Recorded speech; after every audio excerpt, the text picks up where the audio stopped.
Okay, I'm not going to try and cram a sort of paper presentation into this. Just going to talk about some of the issues, some of the things we're sort of thinking about and beginning to work on. The project that Vernon mentioned, as he said, it's got these two components, the sort of cross-city, big picture stuff he's been doing, he was talking about, but also trying to look within city, urban form, actually getting into some details of cities. So that's the sort of angle I want to be taking here. Okay, let me set the stage in very sort of broad, general, and sort of rather familiar terms, I suspect, but where there are things, a number of points I want to talk about in picking up some of the headings there. Okay, basic stylized facts. Rapid population growth and chronically low levels of investment. Not rapid, Vernon, I'm already contradicting Vernon, not rapid by historical standards of sort of Latin American growth, but nevertheless, fairly, 3 or 4% compounding is fairly rapid urban growth. But chronically low levels of investment. So the way that I like to think about, these sort of within city urban development, there's these investment processes that need to work, and it's useful to divide them up into three, I think. One is residential, you need to build capital stock there. One is infrastructure, broadly defined, public services, utilities, infrastructure broadly, and then obviously business and commercial investment. Residential, we know in African cities is, again, it's fundamentally chronic underinvestment. Very high levels of informality, people basically living in shacks. The way I think about it, if you think of sort of low to middle income formal sector housing, which is the bulk, and privately provided, low to middle income formal sector housing, which is where most people live in developed countries and other countries. That sector is essentially missing, right? That formal low-income housing, privately provided housing, is simply absent. There's fairly high-end stuff, and there's self-build, and not very much in between. So astonishing failure of one complete part of the housing market. Why is that? Well, obvious list of possible reasons for it, all of which are present, I think. Problems in land markets, property rights, obviously creating creating barriers to private investment. Inappropriate regulation, which is a very, very severe problem in a lot of African countries. We talked a little bit yesterday about floor area ratios. It's that, but it's more than that. It's plot size regulations. Specification that plots should be absolutely enormous. There were some numbers. I think 92% of properties in Dar es Salaam were outside those regulations.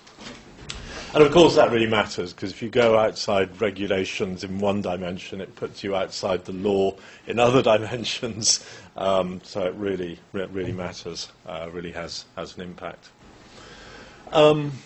It's not just the housing market, it's the related markets, lack of access to finance, lack of mortgage markets that really haven't developed very well, partly because of quite high inflation environments, making it difficult, and partly commercial banks haven't provided them, and the other institutions that might develop, might grow to provide mortgage finance, typically haven't developed either. So residential underinvestment. Of course, the first three things I've put there are sort of market failures, but there is a real question. Africa is urbanizing prematurely by historical standards, at low per capita incomes. So there is a real question at those levels of per capita income. Can decent housing be afforded? Well, depends what you mean by decent, but rigid structures with some sanitation, power. Is it simply possible to build those affordably? I think the answer is yes, but it is a real question. Africa is urbanizing, as I said, at low per capita income levels. So, implications of that over on the top right there. This chronic underinvestment, obviously informality, but that feeding into sort of bad urban form, sprawl, low height, low density, well, maybe very crowded. Obviously, some can be crowded, but the city is not being built in the sort of dense, height gradients that we expect. So typically rather flat, sprawling, not terribly high-density cities. Okay, so residential investment process failing. Public investment, infrastructure and all that. Low levels of provision, lack of local tax base, and weak governance causing that. But again, just a couple of remarks, a couple of things to think about. I think it's important that infrastructure, to some extent at least, sort of leads rather than lags the process. If you're going to have private investment, which is obviously the driver, where do people invest? What is the next centre? Where do you believe stuff is going to happen? Expectations matter. These are forward-looking investments. So you need some sort of coordinating mechanism. It could be there, or there. You need some sort of coordinating mechanism. City plans might pretend to do that, but obviously they're completely incredible and useless. So it's important that infrastructure doesn't just lag, plays some sort of leading role, and I think that has been singularly absent. Obviously, that ties in with the tax question, and we can all agree, I think, to a greater or lesser extent, that some sort of well-designed property tax is a good idea. But property tax revenues flow ex post once the city has been built, whereas if you want infrastructure to be leading, then obviously there are questions of borrowing or central government funds or something, or capturing the land value appreciation at a very early stage.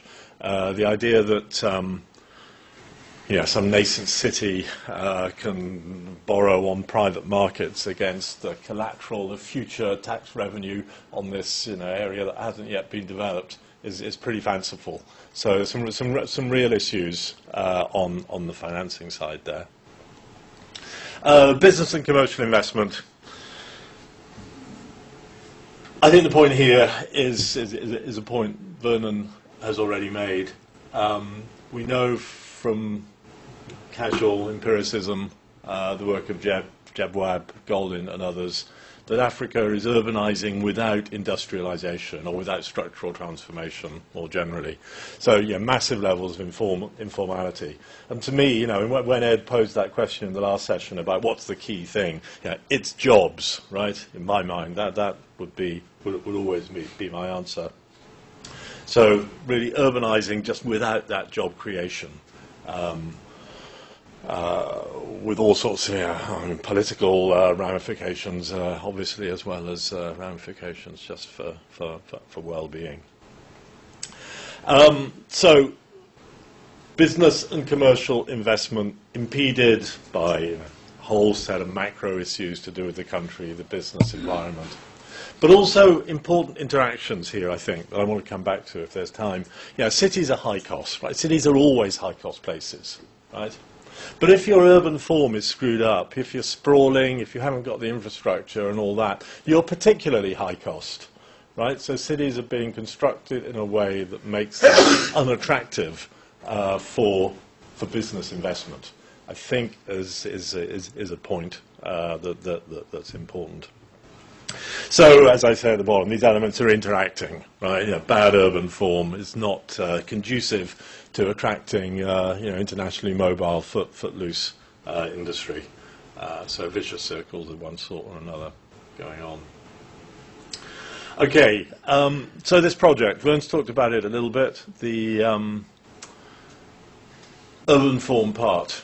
Well, you'll have noticed that the previous slide was a sort of number-free slide, although just a set of assertions that I was making. So obviously the agenda for the project, I mean the evidence base for those alleged stylized facts that I gave you on the previous slide. We're looking at half a dozen cities as a matter of priority in real detail. So getting data from, scavenging data from all sources, census, household surveys, firm surveys, whatever. Satellite imagery, I hope quite importantly. It's difficult. It's taking longer to get stuff out of. It's based at LSE, so Vern is not in Oxford, so Vern is nodding when I say that.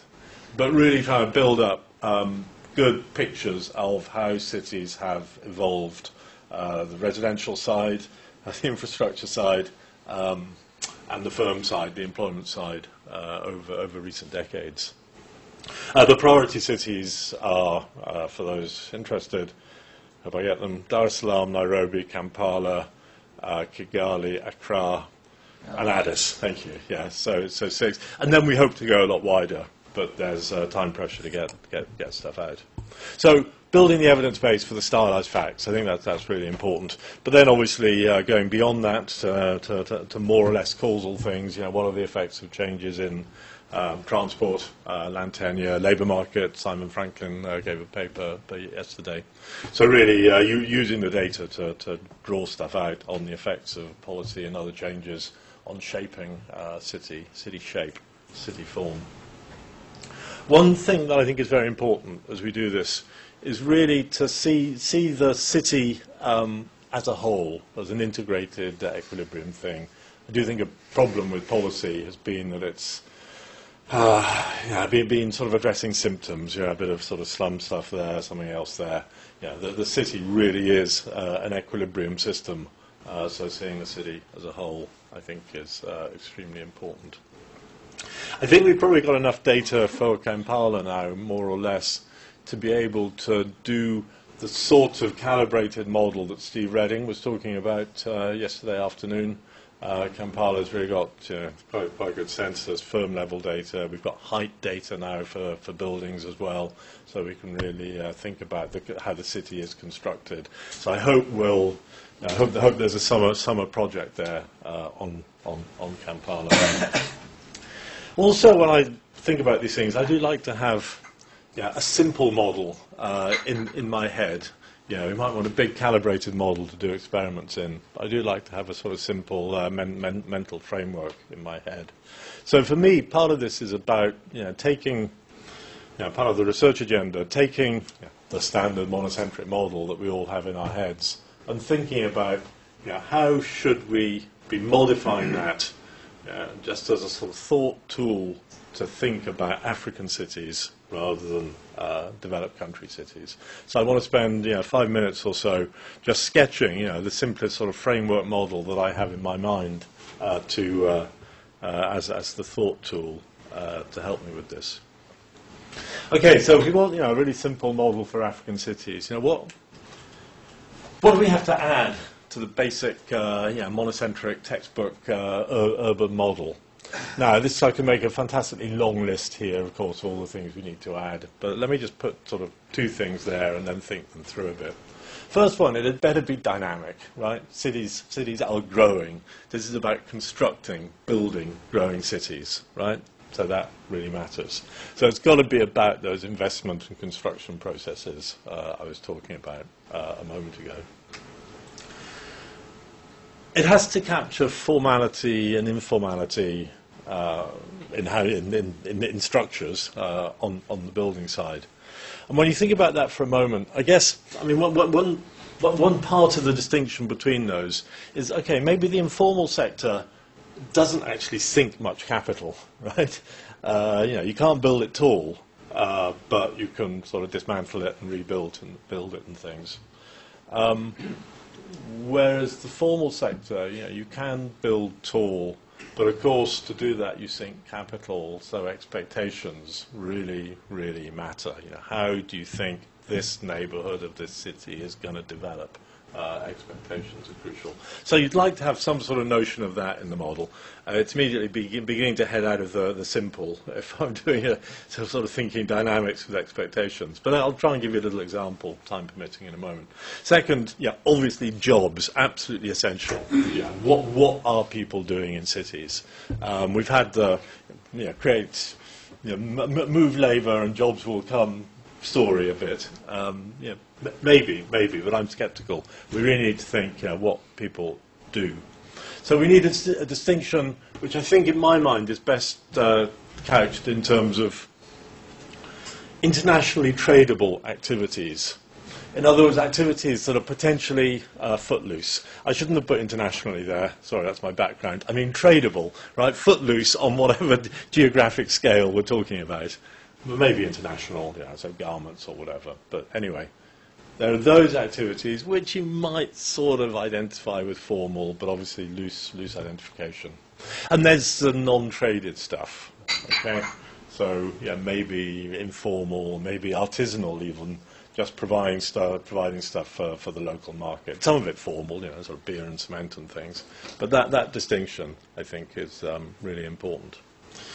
Okay, well, let me kind of do the very simplest model, trying to capture those things. Okay, so quick model. Labour demand. Let's have these two sectors: non-traded and traded. Non-traded, you're getting demand from the city. The hinterland, resource rents, that's going to be a big picture, big part of the story. Vernon's obviously doing the empirical stuff on that. But of course, the non-traded sector is going to have diminishing returns. If not technologically, in value terms, because the price is endogenous. As the city grows and produces more of this stuff, the price falls, right? So diminishing value marginal product of labour on that non-traded stuff. And then the traded stuff where the price is fixed, it's international, okay? And maybe there are increasing returns, sort of urban economies that we all like to go on about. So I think we want these two components in. And then you better have a labour supply component. And let's just take the simplest form of that, an open city model. So there's migration into the city. But there are urban costs, right? As being in the city is expensive. So the usual commuting, land rents, all that stuff, some sort of increasing cost element. Okay, how do you put this together? Well, this is not how you put it together. This is the standard developed country model, right? You've got some sort of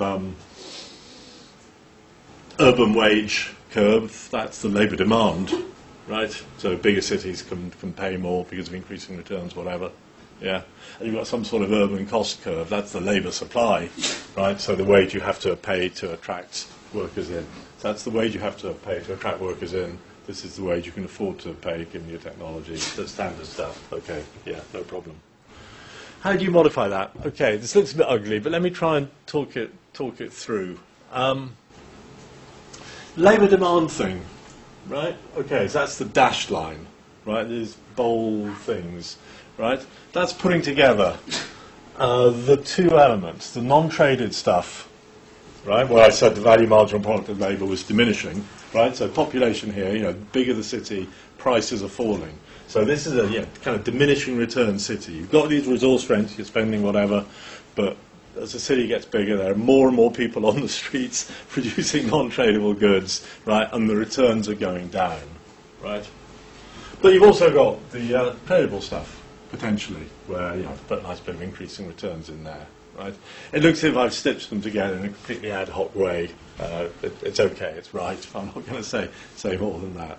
Okay, so you've got that labour demand. What you can pay as a function of city size, sketched out as that rather odd thing. You've got urban costs. The wage you have to pay to attract workers in, which is the solid line, labour supply. And I'd have really liked to have done that just as an upward sloping line, right? Bigger cities, higher costs. But of course, if the price of non-traded stuff is going down, then workers are better off, so they'll come in at a lower wage. So unfortunately, there's this downward sloping bit, but kind of ignore that if you like. Just think of the upward sloping bit. Okay, so put those ingredients together. Well, maybe there's an equilibrium here. Maybe if they intersected differently, there'd be an equilibrium there, right? If you shifted these, well, the easiest thing, right? The internationally tradable stuff, right? This is the price at which the first internationally traded firm comes in, or the wage rather, which the first internationally traded footloose firm finds it profitable to establish. So if the wage is above that, you're not going to get the non-traded stuff, the tradable stuff. Okay, that's just sort of sketching ingredients. So what? As you play around with this, clearly you can get different find different equilibria. Let me just summarize. So what? Or rather give you the sort of message line. Cities are high cost. It's quite possible that they get stuck in a low-level equilibrium once you have this sort of configuration and maybe multiple equilibria. Quite possible that they get stuck in a low-level equilibrium. They've got they've got these resource rents, whatever. They're big cities, right? That makes them really high cost and just prices them out of being able to attract footloose stuff, internationally footloose stuff. So big African cities, they are in that urbanization without industrialization trap, possibly. Okay. Doing stuff about that, well, you need an urban form that brings down urban costs, that shifts down this sort of labour supply thing, right? Those urban costs depend on lots of stuff, including the built environment. If you've got inefficient land use, inefficient infrastructure, then by the definition of inefficiency, you've pushed that curve up, right? So getting the urban form right is really important. Okay. But of course, increasing returns, multiple equilibria here. So if you've got off on the wrong path, maybe it's really hard to get to the point where you actually get costs down low enough to get over the coordination failure and start things happening. Okay? So you may be trapped in this equilibrium with non-traded stuff, priced out of the traded market, urban costs too high. But now let's turn this into a two-period model where decisions about what you build depend on what you expect to happen next period, right? Remember, expectations matter for building the formal sector stuff, okay? Then it's very easy to take a little version of this model, and there are two equilibria, one where everyone expects just to be stuck doing non-tradable stuff, right? And you build a rather flat, not very dense city. And there's another equilibrium where you expect to get tradable stuff next period, so you expect higher land rents as a consequence, so you build tall, so you build a different sort of shape city.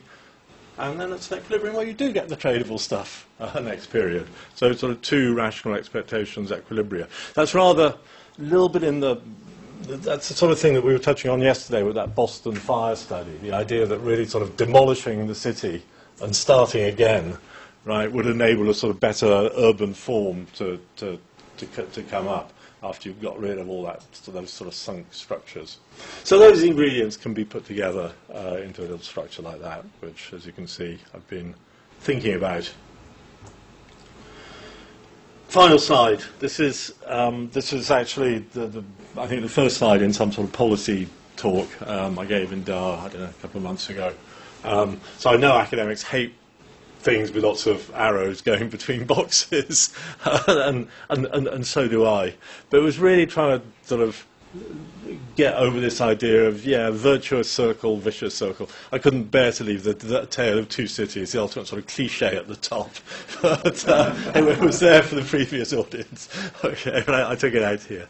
But of course, the notion I've got here is, there's the city with efficient land use, high investment, residential, infrastructure and all that, decent housing, but lowering the cost of doing business. You've built an efficient city, which attracts the,